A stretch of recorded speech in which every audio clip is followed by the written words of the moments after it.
A partir do momento que o governo central em Brasília chama às suas mãos um discurso de descriminalização, desprisionização, de abrir as portas do cárcere, como é que eu, governador no estado, vou entregar isso pro governo federal? Por isso que precisa de uma boa discussão para tirar o que é bom desse... Eu gostaria de saber quem foi o gênio da garrafa térmica e baseado em que conhecimento, que faz 4 décadas aproximadas que eu estudo isso, propor como política nacional para 4 anos, e agora tem uma PEC apresentada pelo governo para ele centralizar a política nacional, tirando a autonomia dos estados. O senhor está propondo uma legislação mais dura. Firme. Mas eu pergunto, uma legislação dura, firme, uma nova lei, resolve? A polícia evoluiu mais ou menos no mesmo nível da evolução do crime organizado? Absolutamente. Não. Não por uma razão clara. Está perdendo a guerra de maneira absurda. Como é que você vê isso? O Estado brasileiro está perdendo a guerra e por uma razão simples. O Estado está engessado em garantias constitucionais que não fazem sentido terem sido constitucionalizadas, garantias processuais, que torna tudo nulo, porque passa a ser uma adoração à forma. É o país no mundo ocidental que mais constitucionalizou garantias processuais, como se o problema fosse garantias aos acusados e não às vítimas. A palavra vítima você não encontra protegida na Constituição Federal, mas os direitos dos acusados muitas vezes. Isso significa uma filosofia de Estado e de política criminal, porque a polícia é um reflexo disso. A polícia vai ser um braço do Estado que neste momento é um braço que não está armado ou que não anda par e passo com aquilo que faz o mundo criminoso, que não tem regra, tem dinheiro ilimitado, inclusive, para comprar políticos e pessoas em posições estratégicas no Estado. A luta vai ser sempre assimétrica. Ou o país se conscientiza do grave momento em que vive, ou esse discurso da colombinização, se transformar a Colômbia de 85, da época de Escobar, está às nossas portas, ou está à nossa porta. Só não enxerga quem não quer ver, não é? O que falta para o Estado brasileiro virar um narco-estado e ficar ainda mais refém do crime organizado? Caríssimo Pedro Campos, talvez falte somente a palavra aceitação. Dizer, nós já estamos. É uma questão, a situação assim, ela é simbiótica e é um degradê. Não existe um ponto matemático que se cruza a fronteira. Um país que é o campeão mundial de homicídios em números absolutos, um país que, em contrapartida das 10 maiores economias do mundo, e o Brasil nelas está inserido, é o único que não tem prisão perpétua, conquanto seja o país mais violento, já mostra que o Estado está centralizado na proteção dos direitos dos acusados. Pegue-se agora o plano de política criminal do ministro da Justiça. Eu fiquei escandalizado. É colocar na rua presos e não construir presídios para colocar encarcerados delinquentes.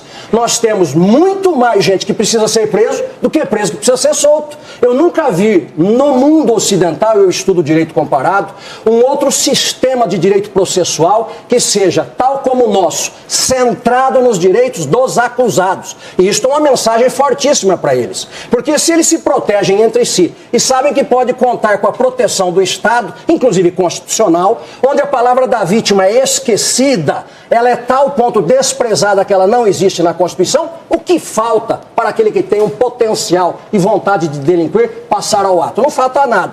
Vale dizer o seguinte, nós seremos o Estado, o narco-Estado, a partir do momento que compreendamos que a realidade já está aí descrita substantivamente. Basta aceitar a nomenclatura. Tem uma tese hoje sendo discutida de enquadramento de terrorismo para isso que é praticado. O senhor concorda? Absolutamente. A Colômbia o faz assim. Os Estados Unidos, os países que perceberam a seriedade do drama, o fazem assim. E a minha preocupação, caríssimo Mitre, caríssimos participantes da banca, é muito séria. Porque enquanto nós reclamamos uma política contensora das organizações criminosas, da criminalidade avassaladora que toma conta deste país, o Plano Nacional de Política Criminal do governo, portanto, oficial para 2024 a 2027, eu anotei aqui, critica a política repressiva e encarceradora, com endurecimento da legislação penal, criminalização de grupos sociais e maior utilização da prisão. O que pretende o governo? Desprisonização. Eu gostaria de saber quem foi o gênio da garrafa térmica e baseado em que conhecimento, que faz 4 décadas aproximadas que eu estudo isso, que é capaz, neste momento grave de incêndio social da criminalidade, propor como política nacional para 4 anos, e agora tem uma PEC apresentada pelo governo para ele centralizar a política nacional, tirando a autonomia dos estados. Quem teve esta ideia de propor de centralizar ao mesmo tempo que faz um discurso libertador de criminosos, porque prisão não resolve? É como se os departamentos penitenciários, como se o Ministério da Justiça não acreditasse ele próprio no que faz. É como o professor de direito penal que dá aula de direito penal criticando o direito penal. Você não pode comandar a organização dos presídios, a punição no Brasil, a segurança, dizendo que ela não serve, que tem que soltar. Já bastam aqueles que jogam toda a culpa na economia. O problema da maldade humana ele é muito mais complexo do que setorizar na economia, na medicina. E o que cabe ao Ministério da Justiça é construir presídios necessários para atender a demanda nacional. Um detalhe, cada presídio de segurança máxima nacional, federal, custa aproximadamente de 40 a 45 milhões. São 4, né? São apenas 4. O escândalo do INSS, que fala em 5 bilhões, daria para construir centenas. O custo da corrupção anual no Brasil, em torno de 3% do PIB, seria mais ou menos 300 bilhões. Fiz os cálculos. Presídios de segurança máxima seriam construídos em torno de 7.500 presídios. Nós temos 5. Mas não é uma piada de mau gosto? É. Agora, doutor Edilson, isso aí é do ponto de vista do governo. E do ponto de vista da justiça? Como é que faz? Porque a gente pega a lista dos criminosos que estão envolvidos nesses crimes mencionados aqui, já teve passagem, já ficou preso, recebeu benefício e está na rua. Como é que está na rua de novo? Pedro, volto à natureza humana. Pode ser presidente, pode ser vereador, pode só ser eleitor, homem ou mulher. Quando o nosso pelo está em jogo, todos somos da mesma religião. Os ministros ameaçados responderam com firmeza porque mudaram o discurso na busca de autoproteção. O STJ tem uma linha chamada garantista. Coloque agora medo neles. Em 3 tempos muda a linha. O mesmo homem, com todas as suas virtudes e vícios. É porque quando nós estamos nas esferas mais altas do poder, nós temos uma estrutura, um aparato de segurança que o pobre não tem. E o discurso fica fácil. Colocamos gravata, ficamos perfumados e o pobre não tem.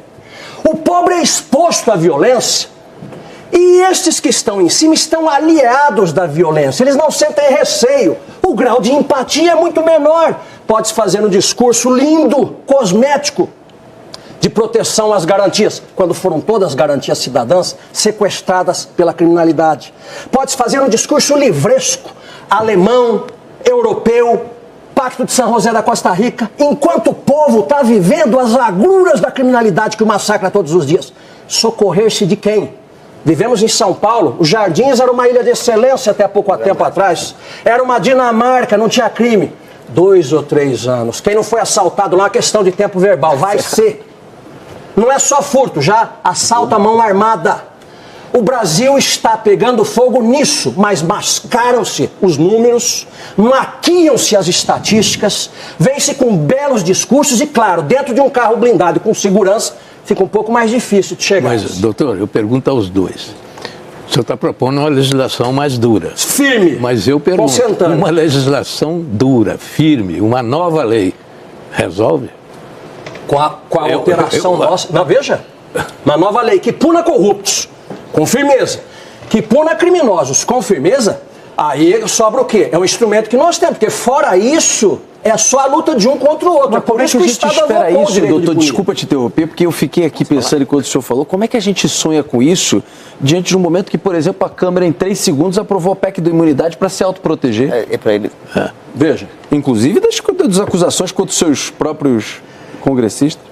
É fantástica a detecção de um ponto. Estão novamente lutando pela sua autoproteção. É a confirmação do meu discurso.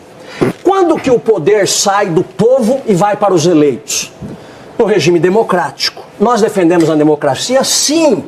Mas é como dizia o grande Churchill, encontre a primeira pessoa à sua frente e peça para lhe falar sobre o país, que ele vai começar a questionar a própria democracia e você também. Por quê? Porque o povo começa a ficar desesperado com a falta de solução.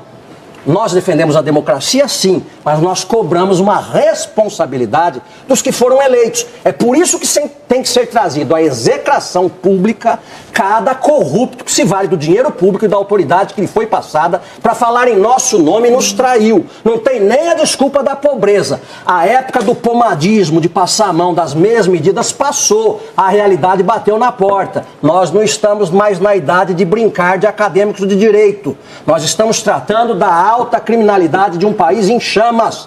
Torno a dizer, quem tem o aparato militar, policial, é rico, tem condições de fazer a sua própria contenção de riscos, colocar guarda-costas, ter carro blindado é uma coisa, mas não é isso que vivencia a maior parte da população. Nos anos 90, nós nos lembramos a escalada da violência nos Estados Unidos. Chegou Rudolph Giuliani e os Estados Unidos abraçou uma teoria de tolerância zero, mudou totalmente aquele enfoque permissivo, liberal, de passar a mão na cabeça do delinquente e disse, não, agora é a ordem. Mudou a política.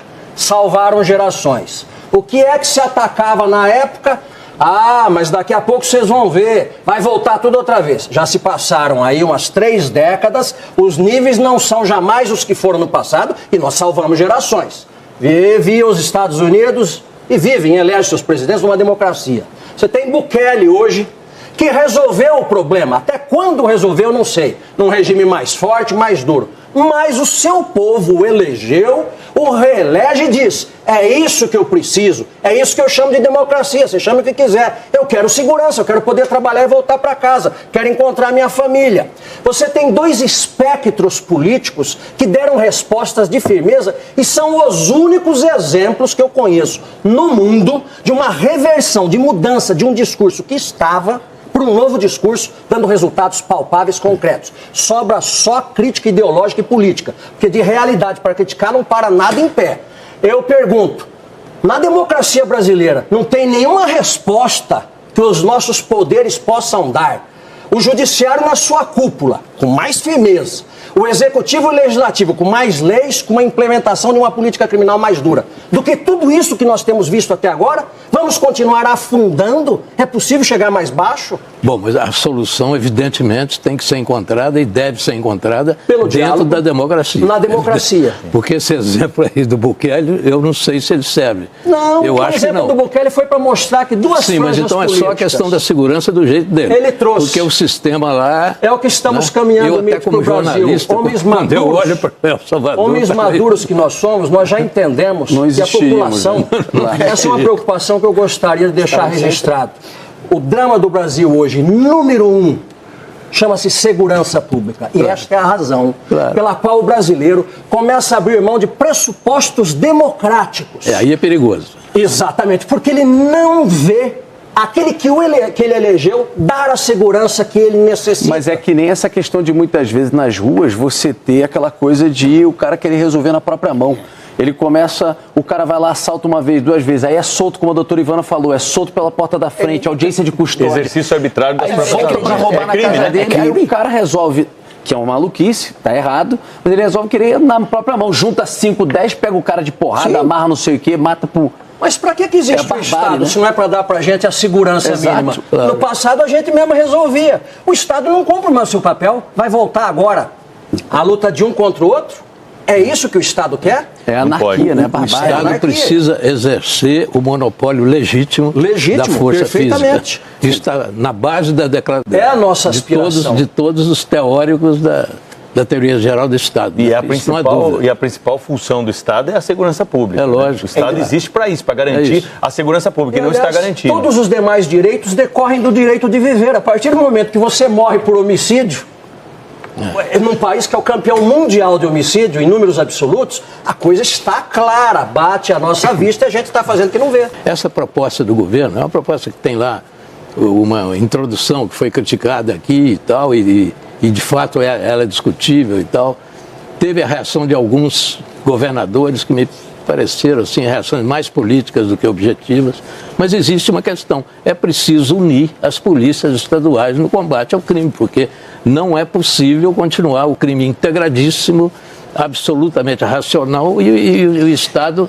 os estados inteiramente separados. E não só as polícias estaduais, a Polícia Federal. Veja que essa grande operação, que foi a maior, inclusive contra o PCC, que foi as fintechs na questão do combustível, ela só aconteceu porque houve uma união entre Receita Federal e Ministério Público de São Paulo. Claro. Ou seja, é uma integração, porque um tem uma parte do quebra-cabeça e o outro a outra. Essa integração é fundamental. E eu acho que esse projeto do governo, que precisa ser discutido e foi proposto para isso, para ser discutido, ele deve ser aperfeiçoado, é um caminho. Eu acho que a rejeição pura e simples disso não resolve, não é a solução. Isso. O problema é o comando ideológico previsto na PEC, que retira a competência concorrente dos estados. Não, isso não pode. Não pode. Como é que nós vamos comparar, por exemplo, os índices? Está na PEC.